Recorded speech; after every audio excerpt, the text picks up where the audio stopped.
మరోసారి తెలంగాణలో మావోయిస్టులు కలకలం రేపుతున్నారు. కర్రెగుట్టలో ఐఈడీ బాంబులు పేలాయి. ఈ పేలుడులో ఒక ఆర్మీ జవాను కూడా మరణించినట్టు తెలుస్తోంది. చాలా తీవ్రంగా గాయాలయ్యాయి. హాస్పిటల్కి తరలించారు. సో కొంత చావు బతుకుల మధ్యలో కొట్టుమిట్టాడుతున్నాడు ఆ జవాన్. సో కర్రెగుట్టలో ఇంకా ఆపరేషన్ కగార్ 2 కొనసాగుతోంది.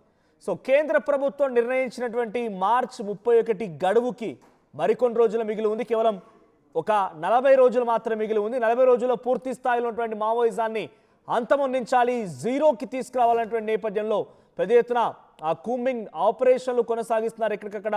అయితే మరోసారి కర్రెగుట్టలో ఆపరేషన్ కగార్ 2 పేరుతో సిఆర్పిఎఫ్ భద్రతా బలగాలు స్థానిక పోలీసులతో కూంబింగ్ ఆపరేషన్ జరుగుతోంది. కూంబింగ్లోనే ఒకసారిగా ఐఈడీ బాంబ్ పేలింది. ఈ ఐఈడీ పేలడంతో ఒక జవాన్కి చాలా తీవ్రంగా గాయాలయ్యాయి, ఆసుపత్రి పాలయ్యాడు. సో ఇంకా ఏమాత్రం వెనక్కి తగ్గకుండా బెటాలియన్స్ ముందుకు వెళ్తున్నాయి. అయితే బెటాలియన్ ఇటువైపు భద్రతా బలగాలు, సిఆర్పిఎఫ్ బలగాలు, స్థానిక పోలీసులు పెద్ద ఎత్తున ఆపరేషన్ కొనసాగిస్తూ ఉండగా పెద్ద ఎత్తున అటువైపు నుంచి కూడా ఎదురుదాడి జరుగుతుందేమన్నటువంటి ఒక అనుమానం అయితే వ్యక్తమవుతోంది.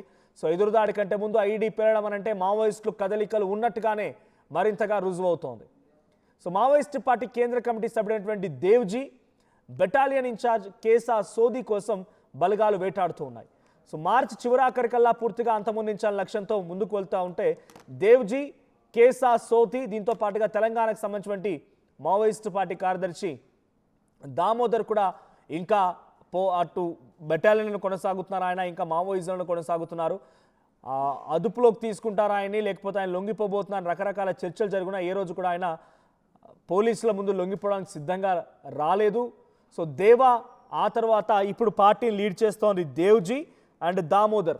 సో ఇప్పుడు ఇద్దరే కీలకంగా ఉన్నారు. అయితే ఇద్దరు కూడా కర్రెగుట్టలోనే, అటు ఛత్తీస్గఢ్లో అవకాశం లేదు, బీహార్లో అవకాశం లేదు, తర్వాత ఆంధ్రప్రదేశ్లోని మారేడుమిల్లి అడవుల్లో అవకాశం లేదు. సో బీజేపీ పాలిత ప్రాంత రాష్ట్రాల్లో, బీజేపీ అనుబంధ కూటమిలో ఉన్నటువంటి రాష్ట్రాల్లో కొంత మావోయిస్టులకి ఎదురుగాలి వీస్తున్న నేపథ్యంలో ఎలాగైనా కొంత ప్రాణాలు నిలుపుకోవాలి, కనీసం లొంగిపోయేదాకైనా కొంత అడవి బాటలో ఉండాలి, ఆ ఐడియాలజీలో ఉండాలనుకున్నప్పుడు కేవలం తెలంగాణ మాత్రమే వాళ్ళకు ఆప్షన్ కల్పించింది. సో కర్రెగుట్టల్లో ఇంకా వాళ్ళ కదలికలు కనబడుతున్నాయని రుజువు ఇప్పుడు ఐఈడీ బాంబు పేలడమే. సో ఇప్పుడు దేవ్జీ కానీ, కేసా సోధా కానీ, ఆ తర్వాత దామోదర్ కానీ, ఇంకా చాలామంది మావోయిస్టులు, సుమారుగా 4గురికి పైగా చాలా కీలకమైనటువంటి నేతలు తెలంగాణ వారే ఉన్నారు. సో ఈ 4గురు కూడా ఇప్పుడు అదే కర్రెగుట్టల్లో తిరుగుతున్నట్టు తెలుస్తోంది. అందుకే కూంబింగ్ ఆపరేషన్ మరింత వేగవంతం చేశారు. మరిన్ని అప్డేట్స్ మా ప్రతినిధి వెంకటరత్నం సిద్ధంగా ఉన్నారు. వెంకటరత్నం, కూంబింగ్ కొనసాగుతుంది ఇంకా. సో 4గురు కీలకమైన నేతలు ఉన్నట్టు తెలుస్తోంది. తెలంగాణకు సంబంధించి దామోదర్ అండ్ దేవ్జీ ఒక రాష్ట్ర బాధ్యులుగా ఉంటూ ఇంకొకరు కేంద్ర కమిటీ కార్యదర్శిగా కూడా కొనసాగుతున్నారు. సో ప్రెసెంట్ ఈ కూంబింగ్ ఆపరేషన్ ఎటువంటి విషయాలు బయటపడే అవకాశం ఉంది?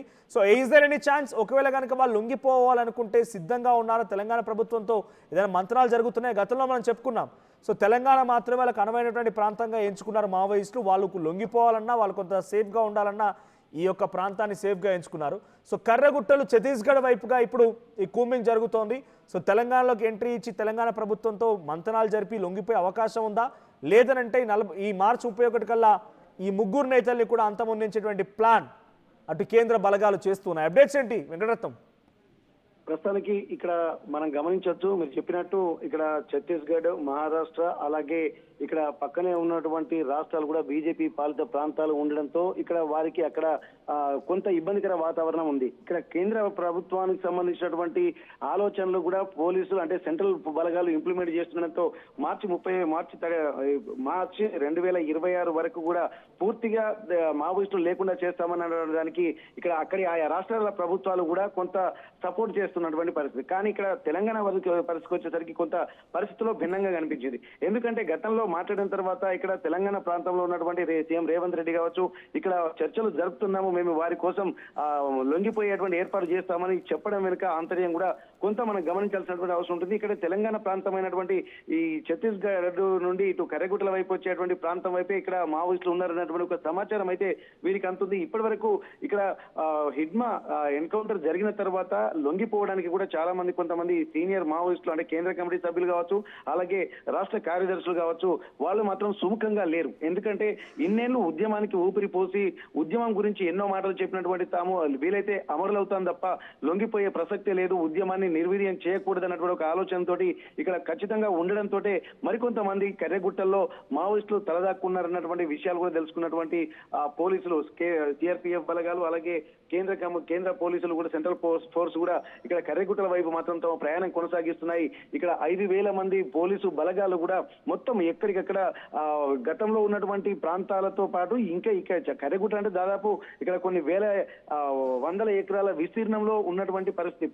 దీన్ని దృష్టిలో పెట్టుకుని ఇప్పటికీ పోలీసులు కూడా కర్రెగుట్టల హెలికాప్టర్తో చూశారు కానీ కింది నుండి వెళ్ళేటువంటి సాహసం మాత్రం కర్రెగుట్టలు మొత్తం జల్లడబట్టేటువంటి పరిస్థితి ఇంకా లేదు. కేవలము ఇక్కడ మావోయిస్టులకు మాత్రమే 40 ఏళ్లుగా అక్కడ జరుగుతున్నటువంటి ప్రాంతాలని మొత్తం ఔపోసన పట్టినటువంటి పరిస్థితి మావోయిస్టులకు మాత్రమే ఉంటుంది. కానీ అదే ప్రాంతాల్లో ఇంకా మావోయిస్టులు దాక్కి ఉన్నారు, ఇంకా మావోయిస్టులు బలగాలు కదలికలు ఉన్నాయన్నటువంటి ఒక ఇన్ఫర్మేషన్ తోటి కూడా వెళ్తున్న నేపథ్యంలో ఇప్పుడు కేంద్ర కమిటీ సభ్యుడైనటువంటి దేవ్జీ అలాగే రాష్ట్ర కార్యదర్శి దామోదర్ తో పాటు ఇక్కడ మరికొంతమంది సీనియర్ మావోయిస్టు నేతలు కూడా ఉన్నట్టుగా స్పష్టమైనటువంటి సమాచారం అందుకున్నటువంటి పోలీసులు మాత్రం ఎట్టి పరిస్థితుల్లో తమ లక్ష్యాన్ని చాలా మంది ఏకంగా బర్సీ దేవా లాంటి వాళ్ళు కూడా హిడ్మా మరణం తర్వాత తెలంగాణ ప్రభుత్వంతో మంతనాలు జరిపి ఇక డీజీపీ సమక్షంలో వారంతా లొంగిపోవడం జరిగింది పోలీసు ఎదుట. కానీ తెలంగాణకు సంబంధించిన నేతలు దేవ్జీ దామోదర్ వీళ్ళంతా కూడా ఇంకా దళంలో కొనసాగుతున్నారు, దళం బాటనే నడుస్తూ ఉన్నారు, అదే ఐడియాలజీతో కొనసాగుతూ ఉన్నారు.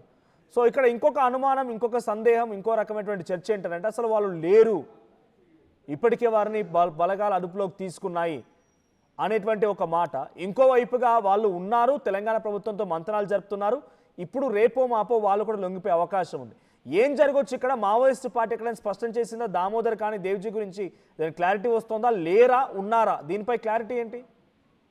ఇప్పుడు మీరు అన్నట్టు ఒక విషయాన్ని మాత్రం గమనించాల్సింది. ఇప్పటి వరకు జరిగినటువంటి ప్రతి ఎన్కౌంటర్ కి ముందు కూడా ఇక్కడ పట్టుకునే ఎన్కౌంటర్ చేశారని చెప్పి ఇటు మావోయిస్ట్ నేతలు అలాగే ముందు ఉన్నటువంటి ప్రజా సంఘాల నేతలు కూడా కొన్ని చెప్తున్నటువంటి నేపథ్యంలో ఇప్పుడు మళ్ళీ ఆపరేషన్ కగార్ 2 అనేది మొదలు పెట్టారంటే ఈ దేవ్జీ గాని అలాగే ఇక్కడ దామోదర్ గాని వీళ్ళందరూ పోలీసుల అదుపులో ఉన్నట్టు కూడా కొంత అనుమానాన్ని వ్యక్తం చేయవచ్చు. ఎందుకంటే జరుగుతున్నటువంటి వీళ్ళు కూంబింగ్ చేస్తున్నారన్నటువంటి విషయంలోనే కొంతమంది పట్టుబడ్డ తర్వాతనే కూంబింగ్ నెపం తోటి అడవులకి తీసుకెళ్లి కాల్చేటువంటి పరిస్థితులు కూడా ఉన్నాయని గతంలో కూడా చాలా మంది అంటే మావోయిస్ట్ నేతలు కూడా చెప్పినటువంటి పరిస్థితి. ఇందులో భాగంగానే ఇది కూడా కావచ్చు. ఎందుకంటే ఇప్పటి వరకు హిడ్మాని ఎన్కౌంటర్ జరిగేయడానికంటే ముందు కూడా వాళ్ళ కుటుంబ సభ్యులు కానీ అక్కడ ఉన్నటువంటి వాళ్ళు చెప్పినటువంటి విషయం ఏంటంటే వాళ్ళ కుటుంబ సభ్యులకు కూడా వెళ్లి ముందే లొంగిపోవాలని సూచనలు, కొన్ని సలహాలు లేకపోతే హెచ్చరికలు కూడా పంపించారన్నటువంటి విషయాలు కూడా మనం గమనించాల్సినటువంటి అవసరం. అంటే ఇది వాళ్ళ కుటుంబాలకు వెళ్లి చెప్పిన కొద్ది రోజులకే ఎన్కౌంటర్ విషయం బయటకు వచ్చింది. అంటే ఇప్పుడు కూడా దామోదర్ గాని దేవ్జీ గాని అలాగే మిగిలినటువంటి మావోయిస్టు నేతలు కూడా వీళ్ళ పోలీసుల అదుపులో ఉండి ఇక్కడ మళ్ళీ సర్చింగ్ ఆపరేషన్ మొదలు పెట్టేటువంటి నేపథ్యంతో మళ్ళీ ఎన్కౌంటర్ జరుగుతుందన్న అన్నటువంటి అనుమానాలు కూడా ప్రస్తుతానికి వ్యక్తం అవుతున్నటువంటి పరిస్థితి. ఇదే విషయాన్ని కూడా గతంలో ఎంతో మంది మావోయిస్టు నేతలు, మాజీ మావోయిస్టులు కూడా చెప్పినటువంటి పరిస్థితి కూడా ఉంది. ఇప్పుడు కూడా అట్లాంటి పరిస్థితులు కూడా లేకపోలేదనేది కూడా దీనికి బలం చేకూరుస్తుంది.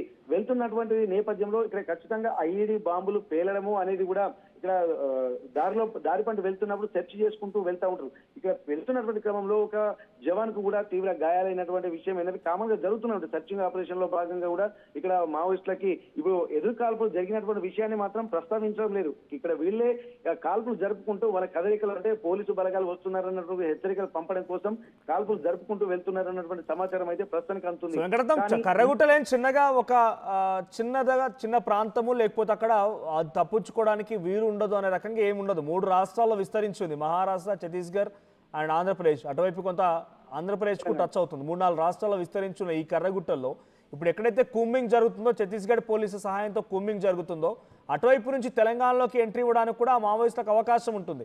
నిజంగానే అక్కడ మావోయిస్టులు కనుక ఉండి ఉంటే వాళ్ళు తెలంగాణ వైపుకు వెళ్ళడానికి అవకాశం ఉంటుంది. కాబట్టి తెలంగాణ ప్రభుత్వంతో కానీ తెలంగాణ వైపు నుంచి కానీ అడ్డగించే ప్రయత్నం కర్రగుట్టల్లో 4 రాష్ట్రాలు ఏకతాటిగా ఆపరేషన్ చేపట్టే ప్రయత్నం జరుగుతుందా? అయితే ఇక్కడ పూర్తి ఇప్పుడు మనం గమనించాల్సింది ఏంటంటే ఒరిస్సా, ఛత్తీస్గఢ్, ఇప్పుడు ఆంధ్రప్రదేశ్ అలాగే మహారాష్ట్ర ఈ ప్రాంతాలు కూడా సరిహద్దులో ఇటువైపు వస్తే మన ఏటూరు నాగరం, వెంకటాపురం సైడ్ తెలంగాణ ప్రాంతం కర్రెగుట్టలు వ్యాపించుంటాయి. అయితే 4 రాష్ట్రాల సరిహద్దులో వ్యాపించిన నేపథ్యంలో 3 రాష్ట్రాల్లో ప్రతికూల పరిస్థితులే ఇక్కడ మావోయిస్టులకు ఎదురు కానుండడంతో ఇక్కడ తెలంగాణ వైపే వస్తున్నట్టుగా ఆ గతంలో తెలిసినటువంటి నేపథ్యంలో తెలంగాణ రాష్ట్రం నుంచి పోలీసులు, కేంద్ర పోలీసు బలగాలు కూడా సిఆర్పిఎఫ్ బలగాలు కూడా తెలంగాణ ప్రాంతం నుండే ఎక్కువగా మోహరించినటువంటి పరిస్థితి. మొత్తం 16,000 నుండి 25,000 పోలీసు బలగాలు కూడా ఇక్కడి నుండి కర్రెగుట్టలు చుట్టుముట్టినటువంటి పరిస్థితి.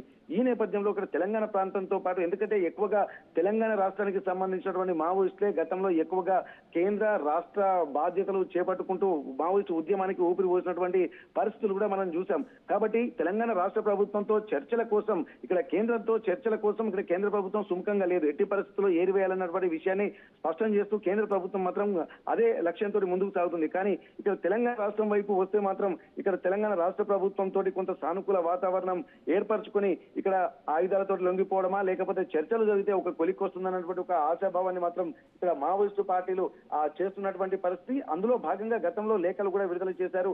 ఆ లేఖల సారాంశం కూడా చర్చలకు సిద్ధమన్నటువంటి విషయాలు చెప్తున్నారు. కానీ ఈ చర్చలకు సంబంధించి రాష్ట్ర ప్రభుత్వాలు ఒప్పుకున్నా కానీ కేంద్ర ప్రభుత్వం కూడా కొంత దానికి ఉదాసీనంగా వైఖరి అవలంబించకుండా స్ట్రిక్ట్లీ వాళ్ళ ఇన్స్ట్రక్షన్స్ కు, వాళ్ళ డెసిషన్ కు కట్టుబడి పనిచేస్తున్నటువంటి నేపథ్యంలో చర్చలకు తావులేదన్నటువంటి ఇన్స్ట్రక్షన్స్ కేంద్ర ప్రభుత్వం స్పష్టం చేసింది. కానీ ఒక ఆల్టర్నేట్ ఏంటంటే రాష్ట్ర ప్రభుత్వం, తెలంగాణ రాష్ట్ర సర్కార్ తోటి మాత్రమే కొంత మంత్రాలు జరిపి ఇప్పుడు ఉన్నటువంటి వాళ్ళనైనా దక్కించుకుని ఉద్యమాల నుండి బయటికి రావాలా, లేకపోతే లొంగిపోవాలా అన్నటువంటి విషయాన్ని కూడా కొంత ఉన్నారు. కానీ లొంగిపోవడానికి కొంతమంది మావోయిస్టులు సుముఖంగా లేకపోవడంతోనే ఇక్కడ మొత్తం ఇటువంటి పరిణామాలు జరుగుతున్నాయి. ఎందుకంటే స్పష్టంగా చేస్తుంది, లొంగిపోయేటువంటి వాళ్ళు లొంగిపోండి అని చెప్పి కేంద్ర ప్రభుత్వం కూడా స్పష్టం చేస్తుంది. కానీ వాళ్ళ ఆలోచనలకి లొంగిపోకుండా ఉన్నటువంటి వాళ్ళ మీదనే తమ బాణం ఎక్కువ పెడతామన్నటువంటి విషయాన్ని కూడా కేంద్ర ప్రభుత్వం చెప్తున్నటువంటి పరిస్థితులు కూడా మనకు స్పష్టంగా కనిపిస్తున్నాయి. కాబట్టి ఇక్కడ వాళ్ళకి లొంగిపోవడం తప్ప వేరే ప్రత్యామ్నాయం లేదని చెప్పి కేంద్ర ప్రభుత్వం అంటుంది. ఇక్కడ తెలంగాణ రాష్ట్ర ప్రభుత్వం కొంత వెసులుబాటు కల్పించే దిశగా ఉంటుందన్నటువంటి విషయాలు కూడా కొంత మావోయిస్టులకు ఊరట కలిగిస్తున్నాయి. కానీ ఇక్కడ కేంద్ర ప్రభుత్వం, రాష్ట్ర ప్రభుత్వం కూడా పూర్తిగా ఇనిషియేషన్ తీసుకోలేకపోవడాన్ని కూడా ఇక్కడ మనం గమనించాల్సి ఉంటుంది. కాబట్టి ఖచ్చితంగా ఇక్కడ కర్రెగుట్టల వైపు వెళ్తూ ఉన్నటువంటి వాళ్ళకి అందుతున్నటువంటి సమాచారం ప్రకారం కేంద్ర ప్రభుత్వం ఆలోచన ప్రకారమే ఇక్కడ ఆపరేషన్ ఖదర్ 2 జరిగేటువంటి పరిస్థితులు కనిపిస్తున్నాయి. Manoj, right, thank you Venkataratnam. So మొత్తంగా కర్రెగుట్టల్లో మరోసారి మావోయిస్టులు కలకలం రేపుతున్నారు. ఛత్తీస్గఢ్ వైపు నుంచి సిఆర్పిఎఫ్, గ్రేహౌండ్, ఛత్తీస్గఢ్ పోలీసులు కూంబి నిర్వహిస్తుండగా ఓ జవాన్ ఐఈడీ బాంబుపై కాల్వేయడంతో పేలిపోయింది. దీంతో ఐఈడీ బాంబు పేలుడు తాటికి ఓ జవాన్కి చాలా తీవ్రంగా గాయాలైపోయాయి. ఆసుపత్రిలో చికిత్స పొందుతున్నాడు. కానీ ఏమాత్రం వెనకడుగు వేయకుండా లక్ష్యాన్ని ఛేదించేటువంటి క్రమంలో ఛత్తీస్గఢ్ పోలీసులు మాత్రం ముందుకు వెళ్తున్నారు. మార్చి 31 కల్లా మొత్తంగా మావోయిజాన్ని లేకుండా చేసి అంతమొందిస్తామన్న రకంగా వారి లక్ష్యాన్ని నెరవేర్చడం కోసం చాలా తీవ్రంగా కృషి చేస్తున్నారు. సో ప్రస్తుతానికి తెలంగాణకు సంబంధించిన 4 ముఖ్యమైన నేతలు ఇంకా కర్రెగుట్టల్లో ఉన్నట్టు తెలుస్తోంది. అటు దేవ్జీ ప్రస్తుతానికి కేంద్ర కమిటీ కార్యదర్శిగా ఉన్నారు, అండ్ దామోదర్ రాష్ట్ర బాధ్యులుగా ఉన్నారు. ఇద్దరు కూడా చాలా కీలకంగా ఉన్నారు. వారిద్దరు కూడా కర్రెగుట్టలోనే తిరుగుతూ ఉన్నారు. మరి ఆ కేంద్ర బలగాల లక్ష్యానికి వీళ్ళు అడ్డుకట్ట వేస్తారా, లేదనంటే గతంలో మాదిరిగా హిడ్మా మాదిరిగానే వీళ్ళని కూడా కేంద్ర కమిటీ, కేంద్ర బలగాలు అంతమొందిస్తాయా, లేదనంటే తెలంగాణ ప్రభుత్వంతో చర్చలు జరిపి లొంగిపోతారా? ఏం జరుగుతుందో చూడాలి. సో మీ అభిప్రాయం ఏంటి? మావోయిజాన్ని పూర్తిగా అంతమొందించే లక్ష్యం కొనసాగుతున్న నేపథ్యంలో మీరు ఎలా చూస్తారు? మావోయిస్టులు ఉండాలా లేదా?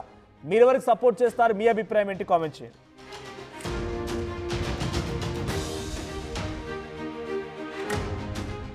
అసలైన తొలి వెలుగు. ఫాలో వాట్సాప్ @తొలి వెలుగు official.